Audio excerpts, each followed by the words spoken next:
위기가 오면 전세는 좀 덜 내려요. 자꾸 전세 폭락한다는데 그렇지 않아요. 전세는 살아야죠. 2년 동안. 그런데 가격은 급락할 수 있어요. 그렇죠. 이때 가격 갭이 이게 좁혀져요.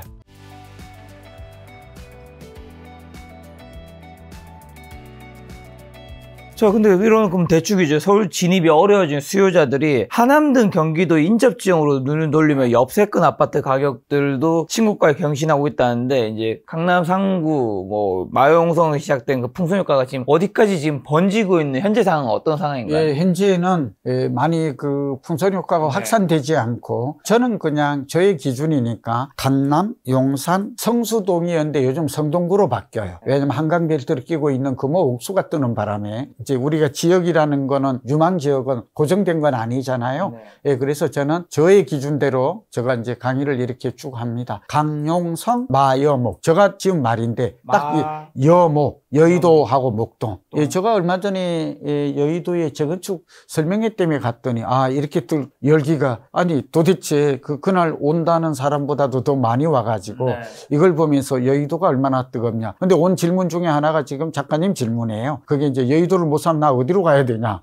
지금 이제 풍선 효과죠. 이들 주변으로 가요. 그러니까 서울의 지도를 좀 펴놓고 제가 간단 설명드릴게요. 우선 세 개의 지도를 투자 지도를 그려야 돼요. 다시 새로운 지도. 그게 아주 간단해요. 하나는 우리 3도심권 들어보셨잖아요. 예, 그게 광화문을 중심으로 해서 4대문 아니에요. 예, 그게 4대문, 그게 하나가 있고, 연결된 점이 용산은 본래 부도심인데, 최근에 서울시의 도시계획 일체화에 의해서 연결이 돼요. 8km가. 네, 그래서 이 굉장히 중요한 얘기입니다. 여러분, 광화문과 서울역을 취해서 용산 삼각지까지 이렇게 쭉 연결을 해서 광화문 도심이 넓어지는 거다. 이제 요 얘기. 구로 보면 종로, 중구, 용산 일부가 들어가는 거예요. 이 얘기가 엄청 중요한 얘기고, 또 하나가 여의도 영등포잖아요. 사실은 중심은 여의도예요. 근데 이제 서울시의 앞으로 2040 도시계획 플랜이 장기 2040년이니까 앞으로 15년간 영향을 미친다는 거잖아요. 그러니까 꼭 기억해야 돼요. 영등포까지 이렇게 돼 있어요. 자, 그 다음에 강남이에요. 강남이 뭐죠? 강남, 서초, 송파. 요 세 개를 한번 그리면 광화문을 중심으로 해서 이렇게 그리면 삼각형이 나와요. 그렇죠. 요게 바로 우리가 말하는 도심권이에요. 일본도 딱 그래요. 그리고 이 도심권은 도시의 중심부란 뜻이잖아요. 그러니까 집을 내가 사야 된다 그러면 이 세 개의 지도를 가져다 놓고 이 안에 사면 돼요. 돈이 있는 사람은 그 가장 핵심지에 최상위지에 똘똘한 비싼 주택, 대단지, 새 아파트를 사면 돼요. 아시겠죠? 이러면 돼요. 지금 이미 입지 가치가 가격에 반영돼 있으니까. 그런데 두 번째 작가님 질문은 그럼 나는 돈이 없거든. 그 살 돈은 없어. 이제 이 사람에 대한 솔루션입니다. 그러면 어디로 가야 돼요? 광화문을 이렇게 놓고 보면 주변이 어디에 있어요? 마포가 있죠. 마포도 이미 있고, 마포 위에 뭐예요? 서대문이 있죠. 예, 그쪽에 가까운 게 아현동, 아현동이 있고 위로 올라가면 연신내 있고 막 쭉 올라가죠. 그러니까 가까운 지역부터가 투자, 유망 투자 지도가 돼요. 그리고 용산의 옆이 어디예요? 청량리를 중심으로 한 동대문이 용산하고 딱 붙어 있잖아요. 그 효창공원 같은데 요즘 이제 빌라가 뜨는 게 이유가 있는 거예요. 거기가 용산이면서 좀 덜 올랐다. 하여튼 그렇게 동대문이 자리 잡고 있고요. 그 다음에 여의도 목동을 살려고 하는 사람 중에 난 돈이 없어. 목동도 굉장히 비싸. 그러면 포기하지 말고 어디로 가야 될까요? 두 가지가 있어요. 하나는 강석으로 가면 돼요. 강석구가 좀 더 왼쪽 가는 거죠? 네, 강석으로 가면 목동과 가장 가까운 지역이 1차예요. 두 번째는 새로운 지하철 교통이 뚫리는 곳이 두 번째예요. 좀 이해가 됩니까? 네, 그리고 요즘 재개발이라고 그래서 아파트 재건축 대신에 빌라 재건축이 진행되는 곳이라면 딱 이 3박자가 맞으면 난 너무 좋아요. 예, 이렇게 가고요. 그게 어디냐? 카를로스 모레노 교수라고 파리 대학에 제가 그 책을 보면서 감동을 많이 받았는데 우리 도시공학에서는 많이 인용하는 책 15분 생활권 도시라고 들어보셨죠? 예, 이게 굉장히 중요해요. 차가 아니에요. 우리가 보통 출퇴근은 자동차로 30분을 보거든요. 마지노선이에요. 그리고 대중교통으로는 58분, 1시간을 봐요. 출근 시간에 1시간이 걸리는 걸 자칫 그 이상 가면 피로도가 굉장히 가중되거든요. 자동차로는 30분이 적당해요. 자동차로 1시간 하면 안 돼요. 그리고 아주 이상적인 도시는 자전거나 도보로 15분이에요. 본래 자전거를 타면 2배 정도 빠르다고 나와요. 서울에서는. 어쨌든 영등포 중에서가 넓어. 그럼 여의도가 뜨면 어디가 뜰 것 같아요? 당산이에요. 그 15분 그 여의도가 딱 붙어 있어. 제가 오늘 예, 그래서 당산 쪽을 주목해야 돼요. 네. 그리고 또 하나가 있어요. 신길동이에요. 보면 여의도에서 신길동 15분이면 네. 가요. 그래서 거기에 뉴타운도 행해지고 있거든요. 네. 드리고 싶은 요점이 뭐냐? 영등포 좋은 거는 나도 알아. 많이 들었어. 근데 오늘 고종환 얘기 들어보니 아주 그럴싸한데. 내가 영등포는 지금 재건축을 들어가고 싶어도 영등포가 굉장히 최근에 네. 가장 많이 올랐거든요. 네. 잠실하고 비슷해요. 여의도 집값이 잠실하고 비슷하다고.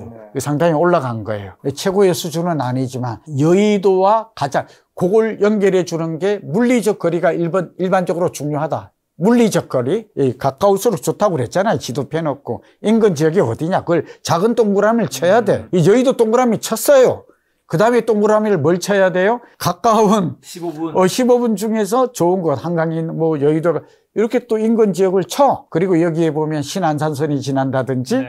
또 앞으로 재건축, 재개발이 되어야 될 그 옆으로 가면 이건 틀림없어요. 손에 날 일이. 자, 그 다음에 이제 여의도 설명했으니까 용산에 치면 그게 어디예요? 서울역하고 가까워. 그게 청량리 주변이에요.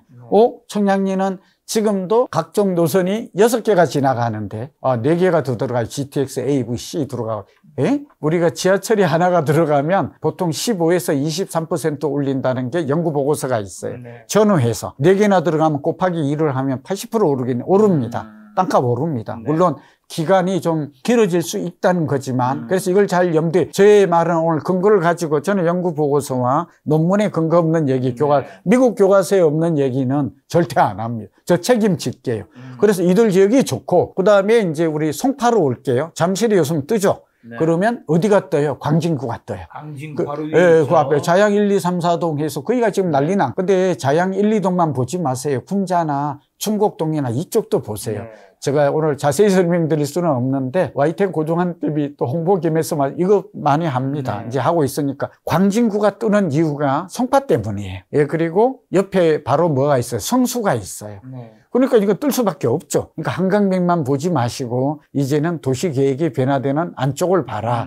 그다음에 이제 서초가 뜨죠. 요새 방배 재개발 다시 부상하고 있거든요. 그 뜨면 우리는 어디로 가야 돼요? 예, 당연히 반포동이 뜨면 흑석으로 가야 돼. 근데 흑석은 너무 올랐어요. 그래서 할 수 없이 지금 노량진 뉴타운 위쪽으로 가는 거예요. 제가 볼 때는 노량진 뉴타운 새 아파트 말고 그 위에 아파트도 풍수지리도 그렇고 좀 좋아요. 예, 숭실돼 있고 그 위쪽이 있고 그다음에 이제 사당동은 지금 꽤 올랐어요. 방배동 거의 3분의 2로 근접을 해요. 동작구 사당동이 좋아질 수밖에 없는 게 최근에 수도권으로 지금 풍선 효과 나타난 지역에 같이 연결해서 할게요. 질문이. 네. 예, 과천하고 판교였어요. 그리고 이제 분당은 이제 일기 재건축 때문에 들썩거리고 있었고, 그래서 이들 지역에 딱 관문이 있어요. 그런 의미에서 사당이 오른 것은, 그리고 앞으로 사당만 보지 마세요. 남성동도 그 안쪽이 있거든요. 그래서 앞으로 봉천이나 관악구도, 그러니까 사당 가장 인접하고 교통이 좋아지고 재건축이 되고 학군이 교육이 좋고 아까 말씀드린 대로 녹지 공간, 우리가 입지 조건 한번 다시 경축 중요하니까 반복하면 이제 서울은 압도적으로 교육 1번, 2번 교통, 3번 쇼핑, 이제 4번이 말하자면 녹지 공간, 5번이 이제 좀 달라지겠지만 호스피탈 병원이에요. 이게 핵심이에요. 다른 거는 뭐 일자리니 뭐니 이런 거는 너무나 당연한 거고요. 네. 이곳에 이제 산업단지 같은 것들이 들어선다면 좋겠죠? 서울은 그렇게 찾으면 인접적이 할 수 있는 것들이 많다. 저는 요즘 이문동이라든지 제기회기동을 좀 다시 좀 보고 있어요. 왜냐하면 서울시가 잘한 거예요. 신통기획이라든지 모아주택, 모아타운 들어보셨죠? 이들 지역 같은 경우는 앞으로 그 소위 말하면 낙수 효과, 청량리의 낙수 인근 지역 효과를 많이 볼 수 있다. 그 다음에 이제 제가 전통적으로 말했던 금광구 좋아요. 그 다음에 노두광 지역도 올해는 사야 됩니다. 이제 더 이상 떨어지기는 어려워요. 그러나 강남만큼 오를 거다, 그건 좀 어려워요.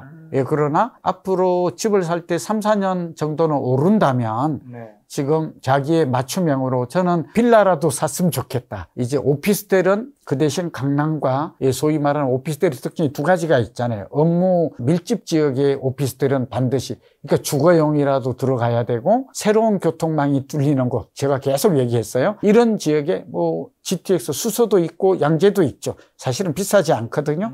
그러니까 아파트를 살 거냐, 오피스텔을 할 거냐, 빌라를 할 거냐. 5억 원 이하는 이제 청약을 함에 있어서 1가구 2주 임대주택 예외를 윤석열 정부가 해준 거거든요. 그건 잘해줬다고 봐요. 이런 여러 가지를 감안하면 앞으로 할 수 있는 일들은 참 많다. 청약까지 포함하면 그런 말씀을 드립니다. 뭐 쉽게 정리하면 내가 이제 뭐 가장 최상급지를 할 수 있는 뭐 강남 상구라든가 용산을 살 수 있으면 좋지만 그게 뭐 안 된다면 바로 인접해 있는 거길 노리는 게 네, 거기를 노리면 된다. 또 다른 동네도 마찬가지예요. 그럼 그러시다면 서울에 지금 제가 이미지 보고 있으니까 구가 뭐 굉장히 많은 것 같아요. 한 25개 정도 있나요? 예, 멀리 가지 말고 가까워 보세요. 투자 지도를 아까 서울의 3도심권이 있잖아요. 여기를 우선 중시 여기고 또 7개 부도심이 있어. 광역생활권. 그 지도를 또 한번 그려봐요. 요걸 빨간색으로 딱 삼각형 치고 파란색이나 뭐 하나 그림을 그려보면 요즘 앞으로 도시계획의 특징이 뭔 줄 아십니까? 도시계획의 특징 하는 거는 굉장히 재밌어요. 저는 이제 도시 전문가잖아요. 사실은 부동산이 아닌데 이제 결국은 부동산의 연결이 그게 도시경제학이거든요. 아까 3도심을 한번 연결해 봤잖아요. 교통망이 어떻게 될까요? 3도심을 연결하는 쪽으로 교통망이 갖추어져요. 도시계획을 하는 건 이거는 상식이에요. 그 다음에 광역생활권이 7군데가 있어요. 검색해 보시면. 그 광역생활권을 또 연결해 보면 이게 넓어져요. 여기 잠실도 들어가고 뭐 수색도 들어가고 막 많이 들어가거든요. 요것을 앞으로 2040년까지 서울시가 꾸준히 도시계획의 중심 거점이라고 그래요. 앵커. 거점 지역을. 그러니까 이쪽이 좋아요. 두 번째는. 그래서 그 안에 드는. 그 다음에 또 하나 제가 좀 팁을 드리면 이건 부동산의 영역이 아닌데 도시에서는 이 점과 점을 연결하면 선이 되는데 교통계획이 어떻게 짜이나 그러면 거점 도시와 거점 도시를 연결하는 선을 만드는 거예요. 예를 들게요. 삼성동과 수서를 연결하는 거. 지금 수서와 삼성동을 가기가 좀 복잡해요. 생각보다. 바로 교통이 없어요. 한번 가보시면. 이것도 갈아타고 뭐 이래 서울에. 그리고 지금 강남에서 광화문 올라오고 그래도 안 편해요. 제가 강남에 있는데. 이거 막 갈아타야 돼. 한 번은. 그리고 짝하지도 않아. 그런데 이제 앞으로의 교통계획은 분당선, 신분당선, 연장선 이런 것들이 바로 이제 직통을 해요. GTX-A가 또 직통을 해요. 서울시하고 해가지고. 이렇게 된다면 물리적 거리는 멀지만 그대로지만 시간적 거리가 감소되는 거거든요. 오늘 중요합니다. 여러분 꼬마 빌딩 살 때도 고민을 많이 하고 상담을 많이 오는데 고민할 게 하나도 없어요. 앞으로 삼성동과 수서를 연결한다. GTX가 연결한다. 그랬으면 지상에 어떤 변화가 또 나타날까요? 이쪽에 굉장히 교통망이 늘어나요. 이 얘기는 여기에 투자할 곳이 굉장히 많고 이 부분에 그리고 특히 이 국제교류 복합지구라고 있죠? 이것도 중요해요. 삼성과 잠실역을 연결하는 거거든요. 그 종합운동장역을. 그러면 지금은 집값 차이가 딱 2배 나요. 삼성역과 말하자면 여기 뭐 아시아 선수촌은 2배까지는 안 나지만 재건축 호재가 있어서 여기 집들이 그래요. 그러니까 빌라 같은 경우는 딱 2배가 나거든요. 제가 조사를 했더니 이런 것들을 노려본다면 앞으로 5년, 10년 후에는 어떻게 된다? 같아집니다. 도시계획이 일체화된다고 그래요. 연결된다는 개념, 그 지도를 펴놓고 제가 오늘 연결하라는 말을 했죠.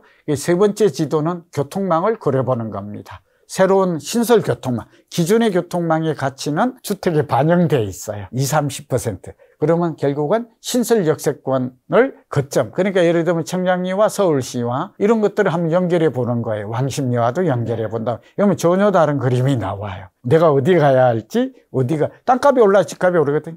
땅값이 오를지를 지금 아는 걸까. 교통망이 좋아지고 여기 복합개발이 그런 면에서 서울시는 근데 서울시는 하나의 단점이 있는 게 제가 좀 꼭 얘기 드리고 서울시 공무원 좀 보고 계시면 계획은 많이 발표를 해요. 매달. 근데 실행을 안 해요. 그러니까 모아주택, 모아타운 막 무슨 도심 복합개발 이런 거만 많이 하는 건 막 굉장히 많이 하는 전시행정이죠. 근데 막상 현장에 가면 진행이 안 돼, 성과가. 그럼 왜 이럴까? 그래서 제가 방법이 있거든요. 지금은 새로운 대책을 자꾸 낼 게 아니라 이제 모아타운, 모아주택이 왜 안 되는지. 그 신통기획이라고 했지만 정부도 신통기획을 아마 본따 가지고 인허가 기간이 왜 단축이 안 된다고 보세요? 제도가 없어서 안 될까요? 그게 아니죠. 앞에 보면 조합원들 간에 갈등이나 분쟁이나 소송이 많고 여기에 공사비가 많고 여러 가지 그 소송이 막 50개씩 걸려가지고 안 되는데 자꾸 기간만 단축해 주니까 하라고. 문제를 해결해 주면 현장이 문제를 해결해 주는 적극적인 이런 노력이 필요해 보입니다. 말씀하신 대로 최근 급등한 공사비 문제로 정비 사업이 지연되는 사례도 굉장히 많은데 이런 공급 차질이 향후 서울 아파트 시장에 어떤 변수 좀 작용할 수 있을까요? 그렇죠. 근데 이게 굉장히 지금 날카로운 질문인데요. 이 본질적 질문이에요.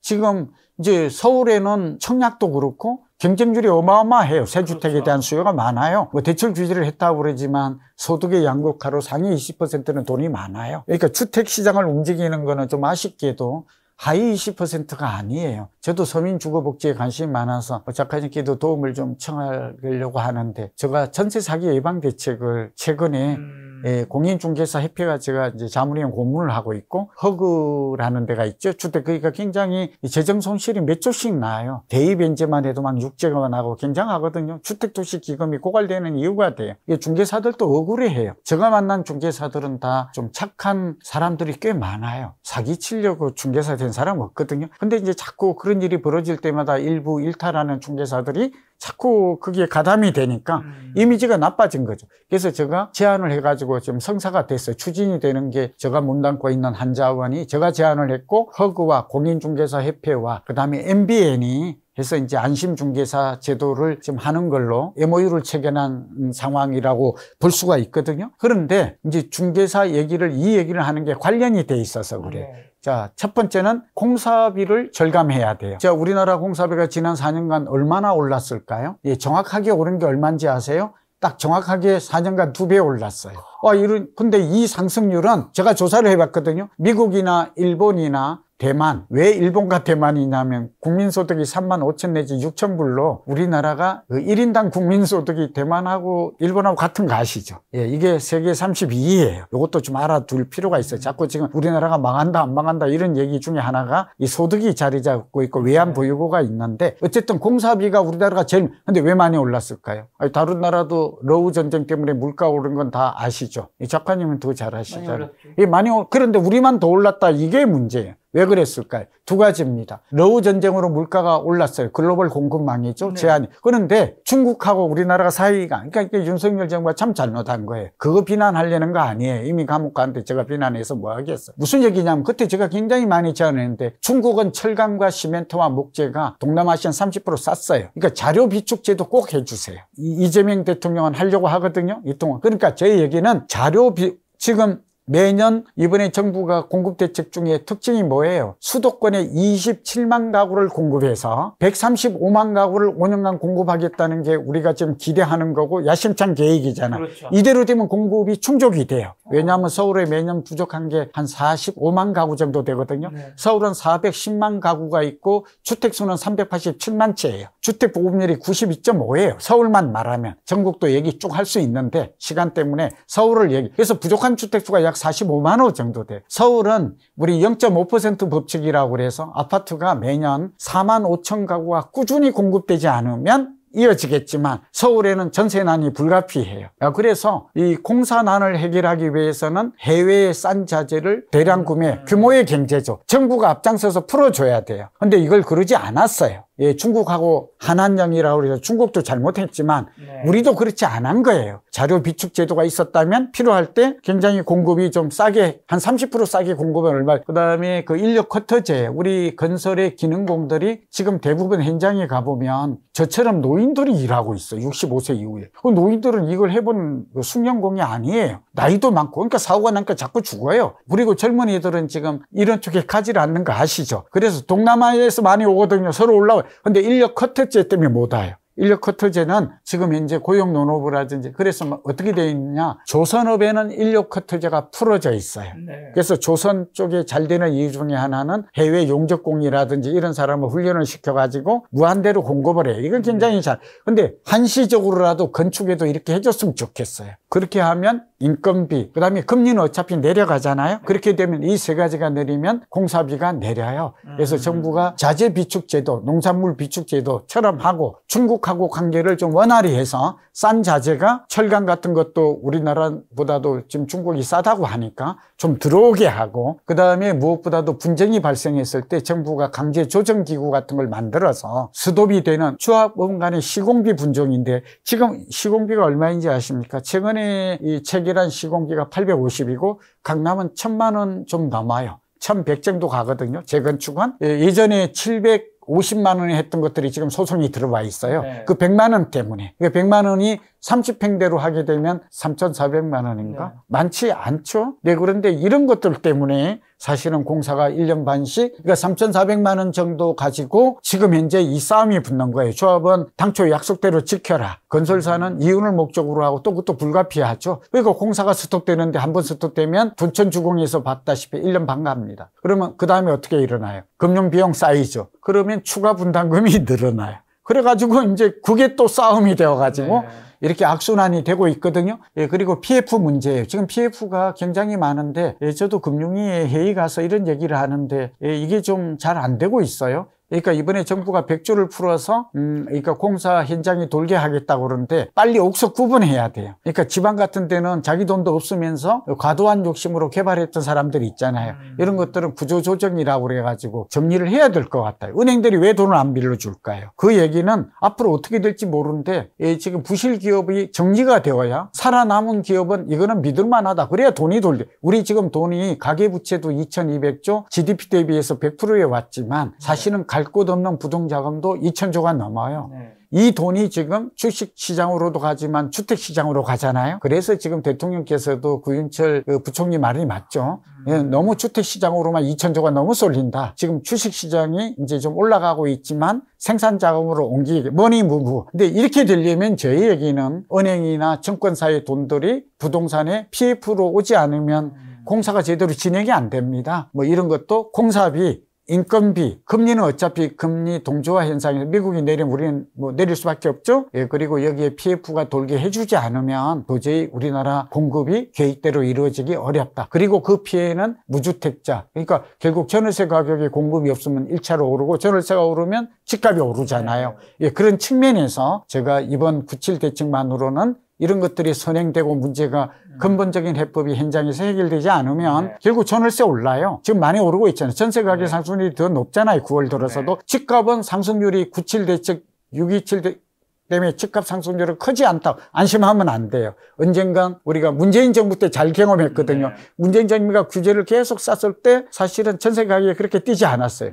근데 그 2020년에 우리 임대차 보호법이 4년이 된과 동시에 그러니까 신규 공급도 줄어들면서 유통되는 플로우 물량이 확 줄어버렸잖아요. 이거 보면서 급등한 거거든요. 이러한 우를 지금 정부는 반복하지 않기를 바랍니다. 근데 말씀하신 대로 주택 착공 이제 급감으로 내년에 수도권 입주 물량이 40% 가까이 줄어들면서 공급 조비가 현실화된다고 하는데 이 문제는 얼마나 심각하고 어쨌든 정부에서 공급 대책을 펼쳤지만 실제로 이게 뭐 분양이랑 입주까지 하려면 꽤 시간이 지나야 되잖아요. 네. 이게 착공이란 걸로 그런 것들을 좀 더 빠르게 속도를 올리려고 하긴 했는데 이런 것들이 어쨌든 양쪽 다 이제 어차피 공급 절벽이 내년에 오는 거는 맞는 거고 그리고 근데 또 이제 착공으로 해서 좀 뭔가 사람들에게 이제 집은 진짜 공급된다라는 기대감도 심어주는데 이게 좀 어떻게 정리될까요? 우리가 이제 서두에 이제 그냥 총평을 했잖아요. 네.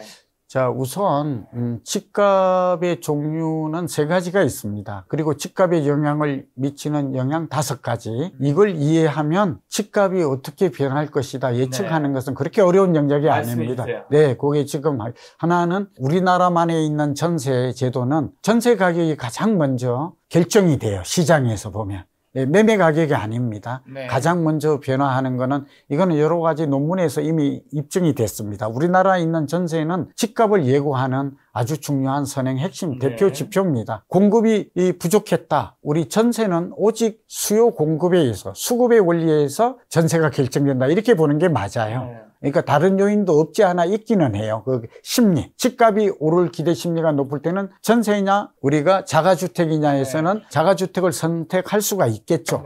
그러나 그렇지 않고 공급이 부족하다. 그렇게 된다면 전세는 반드시 올라요. 이거는 다른 요인이 거의 개입하지가 않아요. 매매하고 달라요. 투기 수요가 없어요. 그런 의미에서 지금 수요 전세 가격이 하나 있고 또 하나 우리나라는 반전세라는 게 당연히 생기죠. 그렇죠? 그러니까 전세가 오르면 반전세, 그 다음에 영향을 미치는 게 월세. 요 시차가 한 3개월로 봐요. 분기 정도로. 그래서 쿼터리란 말이 나와요. 부동산 주택 시장에 있어서는 주식과 다르게 좀 무겁고 느리게 움직여요. 그러니까 우리 일반인이 조금만 감이 있으면 공부만 하면 아주 실기하지는 않아요. 네. 그러나 우리가 눈여겨봐야 돼요. 매매와 전세의 관계를. 그 다음에 이제 매매가 이제 오르죠? 네. 매매는 한 3개월에서 6개월이. 그럼 질문 하나. 전세가 많이 오르면 월세가 많이 오를까요? 예, 그렇습니다. 네. 그건 아무리 당연하죠. 그러면 전세가 또 많이 오르면 매매가 많이 오를까요? 이거 상관도랑 많이 오릅니다. 네. 그러니까 여러분, 우리 동네에 내가 집을 살려고 모은데 이 전세를 봐야 돼요. 오늘 굉장히 꿀팁이에요. 예, 그러니까 전세가 보니까 많이 오르네? 그럼 나는 어떻게 해야 될까요? 집값도 많이 오를 수 있겠는데. 네. 그리고 빨리 집을 사야 되겠는데. 네. 내가 석 달까지 기다릴 게 뭐 있어? 지금 바로 한 달 이내에 액션을 취하는 거예요. 이것만 해도 서울은 한 10%를 벌거든요. 싸게 움직이는 원리가 있어요. 그리고 이제 또 하나가 우리가 집을 지금 공급을 착공을 한다고 그래도 아무리 빨라야 3, 4년이라고 말씀드렸죠. 그렇죠. 그래서 우리가 공급이 일어나기 뭐 상기 신도시를 빨리 해도 그렇게 돼요. 물론 이제 빠른 거는 한 2027년부터 상기 신도시는 이제 나올 수도 있을 것 같아요. 그게 남양주 왕숙 정도가 될 것 같아요. 지금 본청약이 빠르게 되는 게. 그래도 빨라야 3, 4년? 그러면 그때까지는 공급 부족이다. 전세가 오른다? 이건 예측이 가능하고. 그렇죠. 전세가 오른다는 거는 전세만 오르고 집값은 안 오른다니까. 정책이 규제를 하는데 대출 규제하고 세금 규제하는데 뭐 이렇게 생각하면 안 돼요. 이거는 의식주는 필수 재화라서 집이 없어도 살 수 있는 게 아니에요. 주식하고 달라요. 그렇죠. 예, 그리고 내 집을 안 사면 나는 월세라도 부담을 해야 돼요. 네. 그러니까 우리는 현명하게 비교를 분석을 해야 될 거 아니에요. 내가 지금 보통 사람 분석하잖아요. 그래서 집값이 오를 확률이 70%로 높다. 그래서 이거는 이제 뒤에 가서 나오겠지만 집을 사야 되는 공급이 부족해서 전세가 오르는 지역들을 먼저 선별해야 돼요. 네. 그 지역이 어디죠? 똘똘한 한 채 지역은 서울이에요. 우선 서울이 가장 공급이 많이 줄어들어요. 얼마나 줄어들까요? 예, 이거는 여러 가지 수차로 증명이 됩니다. 서울은 지금 현재 재고 주택수가 387만 채가 있어요. 호가. 그 다음에 세대라고도 하고 가구라고도 하는데 이게 41만. 그러니까 얼마가 부족해요? 근데 적정한 주택 공급 물량은 100이 아니라 105라는 걸 알아둬야 돼요. 우리나라 전체로는 102.5%예요. 네. 그런데 서울은 한 45만 가구가 부족해요. 그래서 이게 지금 전세를 올리는 불안 요인이 돼요. 그러니까 뭐라고 표현해요? 서울은 구조적, 만성적으로 주택 공급이 부족해요.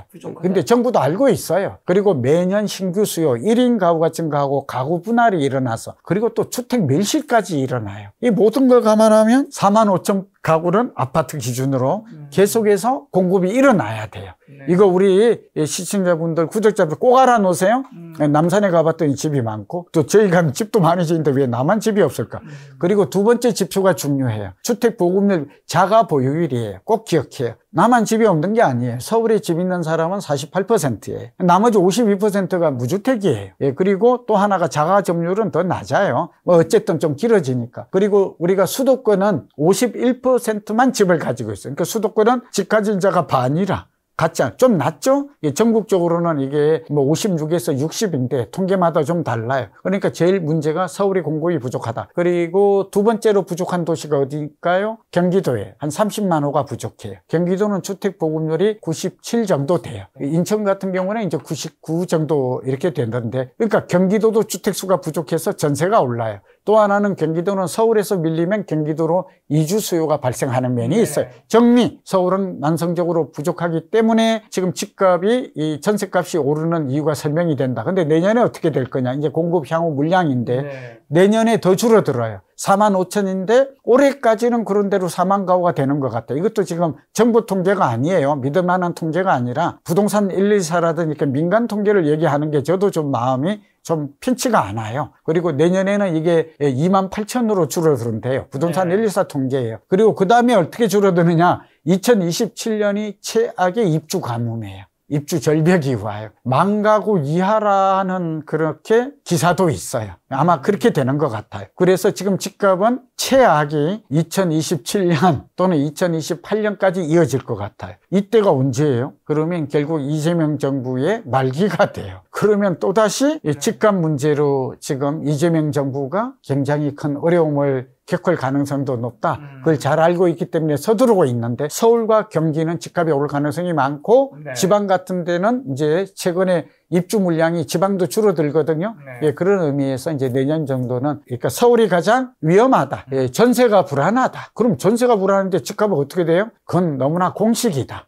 집값은 이거는 경제학이에요. 시장의 작동 원리라서 이거는 의심할 필요가 없습니다. 위기가 없으면 네. 그렇게 될 가능성이 근데 위기가 오면 어떻게 될까요? 뭐 이런 얘기는 오늘 주제가 아니지만 IMF 때 저는 겪었잖아요. 이제 97년 말 IMF도 저는 직장 다니면서 직접 겪었고 그때 한국통신 부장을 하고 있었는데 생생해요. 저도 폭탄을 맞아가지고 굉장히 어려웠거든요. 직장도 이제 그만두고. 두 번째는 2008년에 서브프라임 모기지. 네. 이 같은 사태가 다시 나올 수 있어요. 스태그플레이션이죠. 그러니까 말하자면 금리는 확 올랐다가 내리는데 물가는 내리지 않고 네. 결국 이렇게 되면 이제 부동산은 또 어떻게 될 것인지 우왕좌왕하는데 위기가 오면 전세는 좀 덜 내려요. 자꾸 전세 폭락한다는데 그렇지 않아요. 전세는 살아야죠. 2년 동안. 그런데 가격은 급락할 수 있어요. 그렇죠. 이때 가격 갭이 이게 좁혀져요. 그걸 아신다면 뭔 말 하려고 이래요? 눈치 빠른 사람은 우리는 또 경제력의 위기가 외환위기가 왔다 하더라도 지금 우리 외환 보유가 적죠. 4,200억